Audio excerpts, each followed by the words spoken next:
from an investment standpoint, or from an investor standpoint, I guess, you can't just slap a green label on something. There's a process in order to kind of get there. I want to pull that back a little bit and deconstruct it, because there is this concept that's been said of greenwashing. And so first kind of ask you to just define that loosely from your own perspective. But then more broadly speaking, there have been reports, let's say for the skeptics out there, there have been reports that say that from just using one example of an investment, like a green bond perspective, a lot of the projects that were supposedly behind those green bonds actually didn't exist, or were perhaps misdescribed, whether fraudulently or not. And I'm just curious, like from your perspective, again, what is greenwashing very broadly? But then what would you say to someone who's like, this is all kind of BS, because there's so many examples of these types of investments not truly being green? Okay, so to begin with, what is greenwashing? I think this word has become quite I don't know, well recognized in recent years, that many people have heard it. Simply speaking, it's misrepresenting, some facts about your company or your maybe financial product, to have certain green or sustainability related credentials that it doesn't, right? As you mentioned, it can also be directly related to some of these securities, such as green bonds. You're going to say that it's going to finance a green project. Yep. But again, what does it mean, right? So that's why some of it can be regulation or, information through maybe, third-party sources and I don't know, information providers can be very helpful in navigating what this really is, and if things that companies are presenting as green are indeed green or not, right? Because really, and we are just talking a couple of years ago, if you would say that, let's say you have a startup and it's a green company, it's going to be the next thing in net zero, like what ways were there to verify this, right? Yeah. And not only is that a problem, when companies, of course, let's say mislead their different stakeholders, let's say also that if they claim they're gonna, their business is gonna produce maybe some environmental benefits and it doesn't, of course it's bad for the environment.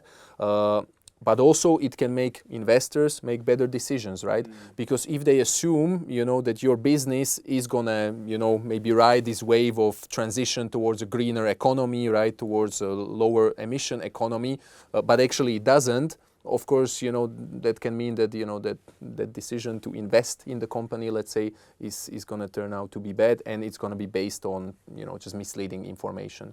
So that is greenwashing, simply speaking, just misrepresenting the green credentials of a company or an activity. Now, talking green bonds that you mentioned, that some of the projects maybe didn't even exist, that there was a fraud.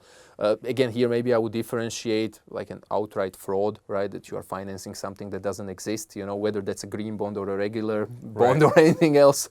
That's of course illegal. But again, when we are talking about maybe financing projects that did exist, but again were not green, that's why we or didn't have the impact that was exactly predicted. So that's why just like we mentioned some of these maybe reporting standards for companies or standards that govern marketing of financial products, we also have similar standards in the labeled or green bond and loan space. There are actually few of them. Some of them are international. Some of them are more local. Just maybe one market, one country. But we do have these standards out there, again, to tell us what projects can be considered green, can be considered to have social benefits, right? So again, you cannot, I think this is one area that is maybe not understood that well, a social bond, let's say, right? So what does a social bond finance, right? So there haven't been very many of those, correct?